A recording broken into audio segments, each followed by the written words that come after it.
Namaste. Welcome, beautiful souls. Welcome to my 12th day of Sadhana's Advent calendar. It's lovely to have you here.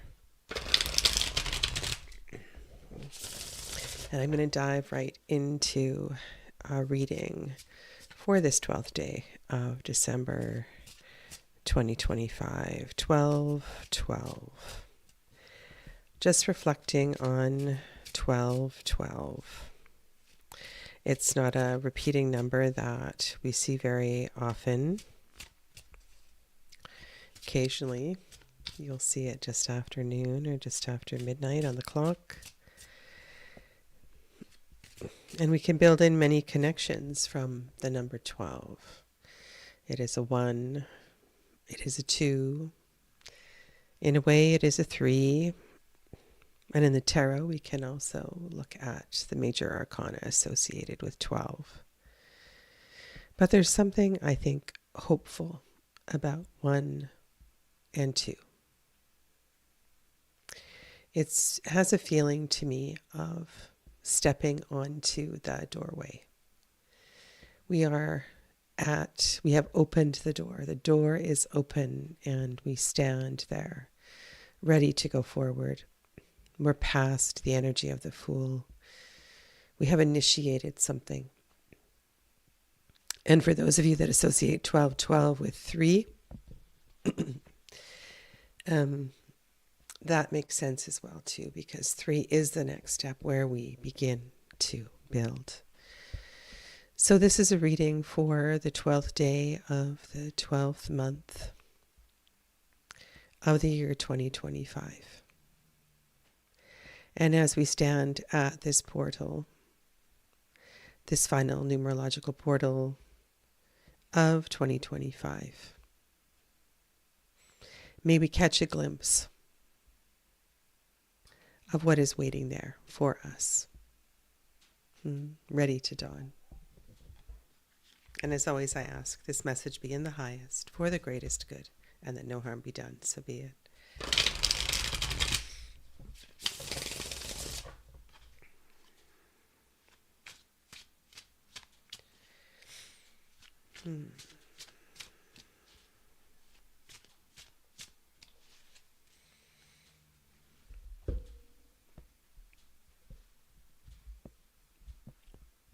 Morning, lovely people. Clevis, Mary Beth, Dee, Sarah, Laura, thank you all for being here.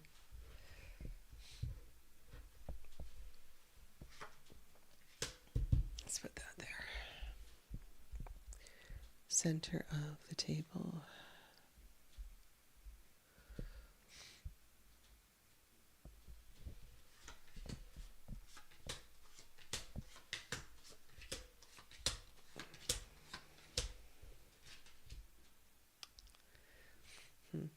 Beautiful.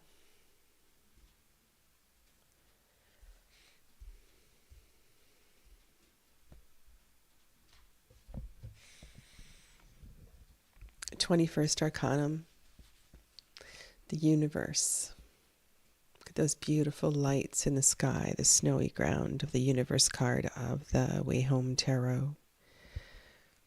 We sit outside around the campfire, enjoying the beauty of where we are,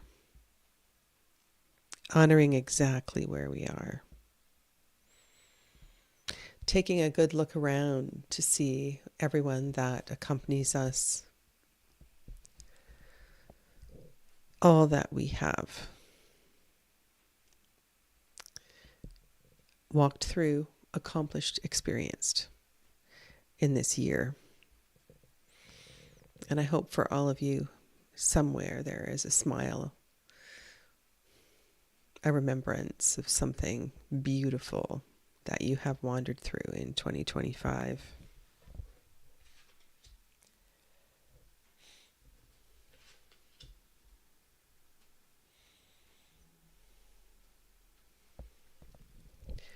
And in order to, shall we say, bask in this experience, I feel it's like we need to just both feet together. Just jump in. And in order to get out of the head, get out of the headspace, the controlling headspace, we need to say yes and trust. And perhaps this feels like a little bit of a quieter party invitation. But whatever the nature of the gathering, choose something to let you step out of your head. Grounding. And when I think of stepping out of my head, I think grounding is really important. And this is such a grounding universe card. Remembering that the deepest of breaths we can take out in nature and just feel all of those ions nurturing our spirit.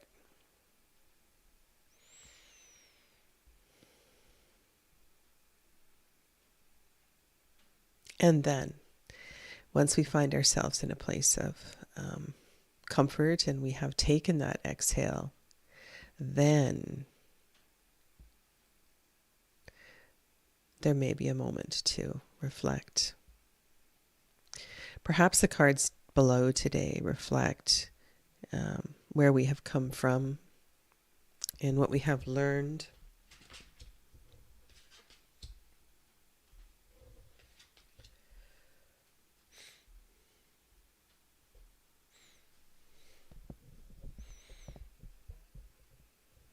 Another father. We're getting lots of fathers and kings and masculine energy in our readings.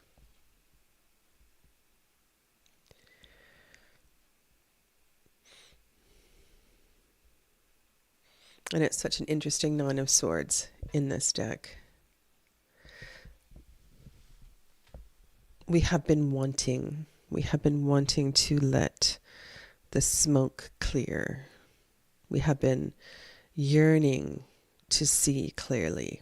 And I feel like if you move the energy from this Nine of Swords to the Universe card and you allow the smoke, the pollution, whatever you see this as, to become the beauty of the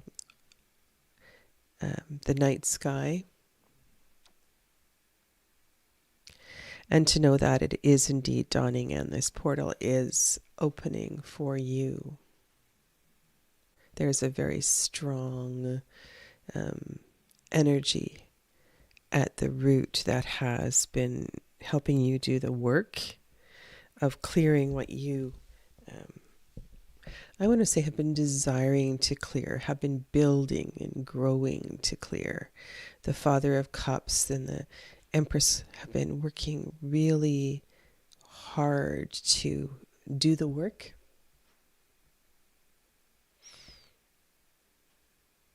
And I think this is also an acknowledgement of your perseverance here. We do have a lot of air in a triangle here. So this downward facing cup of Father of Swords, Four of Swords, Nine of Swords creates a shape of a cup. And what that cup is now filling up with is the Universe card. The cup on either side at the bottom, maybe you can make this into the stem of the cup or the saucer, is a really nurturing energy.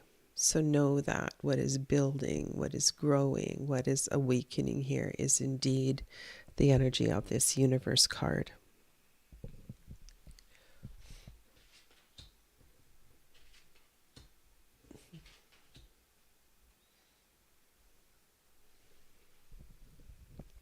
We move through all of this into the last couple of weeks of 2025.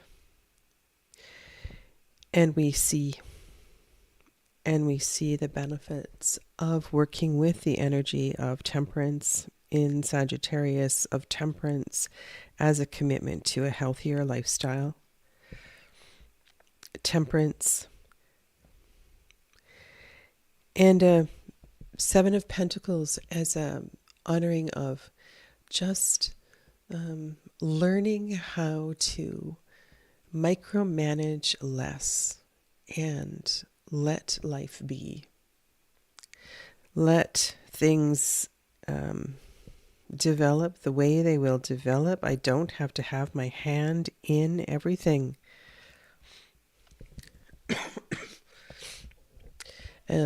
Learning, understanding that life will, nature will.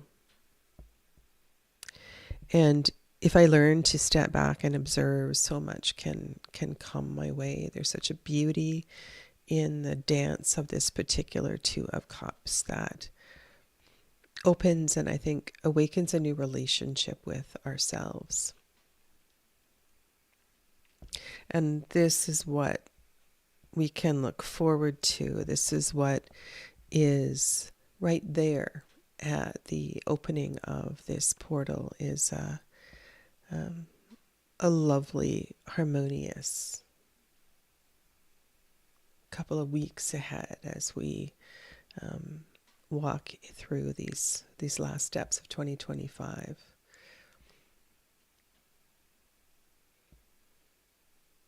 Continuing to take good care of relationships, to take good care of the relationship with ourselves,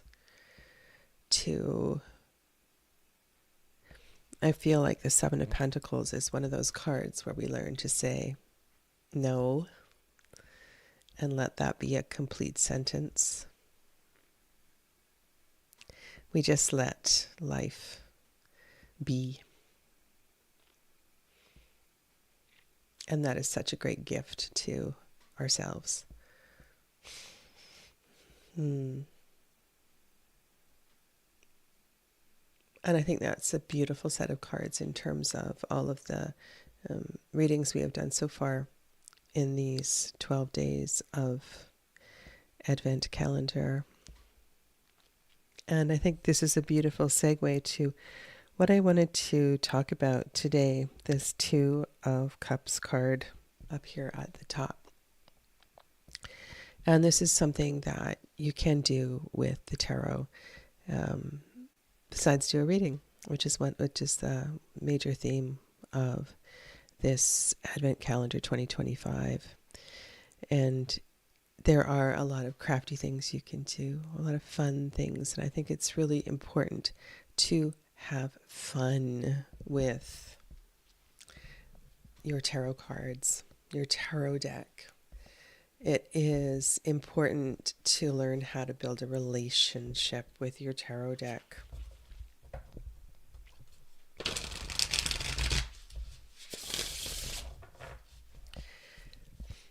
And I have a practice for you today that I often do with clients, and when I am working with tarot clients or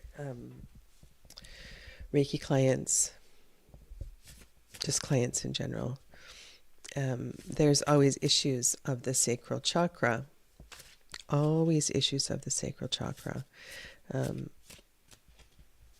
which is a place of relationship. And I thought today I would kind of, step down from the heart space into this more challenging, very much related chakra of relationships and all of the feelings that get stirred up in the relationships with all the people that we manage and deal with in our day. And let's take a lesson from today's reading and be really mindful of that word of managing relationships and dealing with relationships. Perhaps it's time to just let them be for a while and observe and let others do what they will, and know that that is another way to take care of ourselves. Thank you very much, Angela. I appreciate your wonderful feedback and kind words. So whether you have a one-line journal such as this, or whether you want to get out a notebook, You could create a chart in your beautiful journal. And this is something that I suggest you do over 30 days. And you can look at this as a sort of a healing balm for to go through the next 30 days. And today, let that be the first day. And this is a practice where we learn to feel the opposite. All kinds of things get stirred up. Emotions of every nature. This is a season where just any number of emotions get stirred up. And one of the very best yogic practices is to learn to cultivate the opposite. To learn to cultivate the opposite. And that is a practice in the range of all emotions.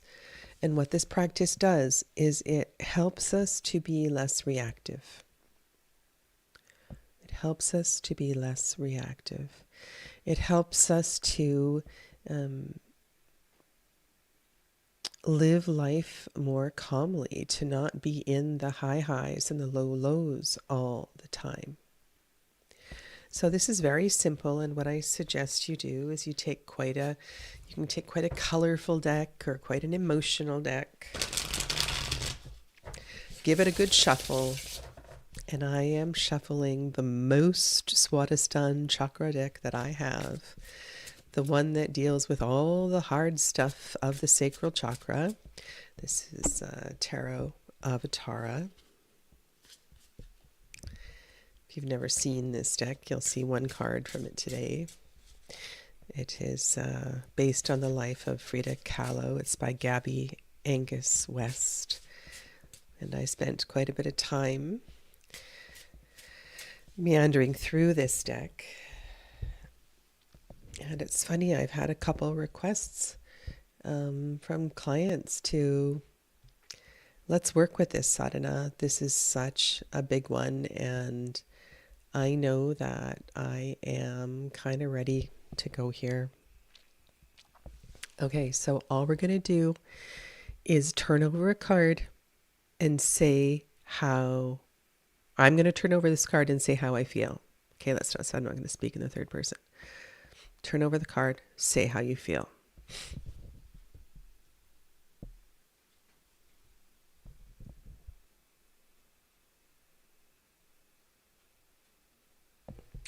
The first word that came to mind, and I'm not going to lie to you, was pathetic. I just felt she was so passive. I felt, ugh. And there was a bit of repulsion there. Just sort of sitting back and doing nothing and just way too calm. So in my little book here, I'm going to do this in the corner of my my moon journal. I think this is a good place in a moon journal to write down my word. And I'm going to write that first word that came to mind.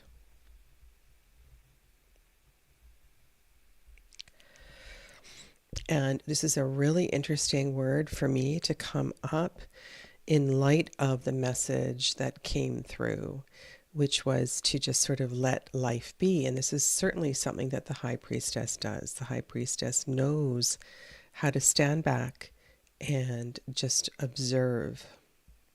Well, I was feeling not good about that. And so the practice here is for me to cultivate the opposite. And in what I was feeling, and I know that there are a lot of synonyms for that word, is an energy that is about doing and more active.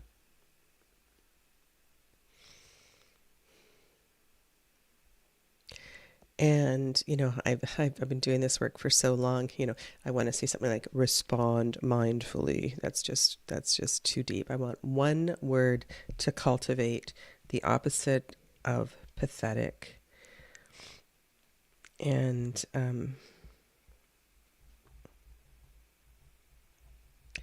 I know something that's coming to mind here. And I wrote active, but I'm going to cross that out and I'm going to put participate. Participate. Okay, so 2 P words, pathetic and participate. And my personal connection that I am really feeling here is this exhaustion in not wanting to join seasonal celebrations. I had just before I went to bed, I got a couple of invitations to events this weekend, and all I want to do is do nothing and come home. And so I am going to sit and work with this pathetic and participate. This may be self-judgment, but it may also be something that I need to do, and that is to join, to participate, to revel in some laughter. And yeah, so that's my words, and this is something that I invite you to do every single day. Now, I also want to point out here that the word that comes out of your mind or your mouth may be one you would never apply to the card that you are looking at. Never in my wildest imagination would I use the word pathetic for the High Priestess. But in that meek, quiet little face, that's what arose inside of me, and I need to allow that feeling to, come out and be on paper and vocalize it. And this is a great practice. So when I am observing, morning Donna, when I am observing that kind of sensation, it's a practice to do that. Now, this is not something you need to put in the background and say, okay, well, I didn't see anything that brought that out in me today. It's something that you can do just, in a meditative state. It's my word for the day, and I can just close my eyes and bring to mind when I responded in that way, and then cultivate the opposite. So I learn to feel in my whole body what it feels like to participate.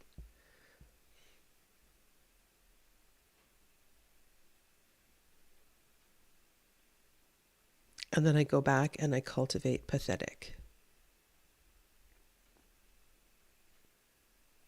And I let myself feel that.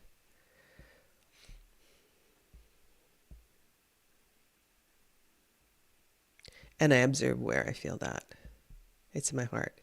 And then I go back and I feel participate. And there actually is a sense of release with that when I feel that. So take quiet time to sit and go between your opposites. It's not something that's best done in full awareness. You need to kind of be quiet to do this. So I hope that is helpful to you. And I want to wish you a lovely rest of your day. Take good care. Namaste.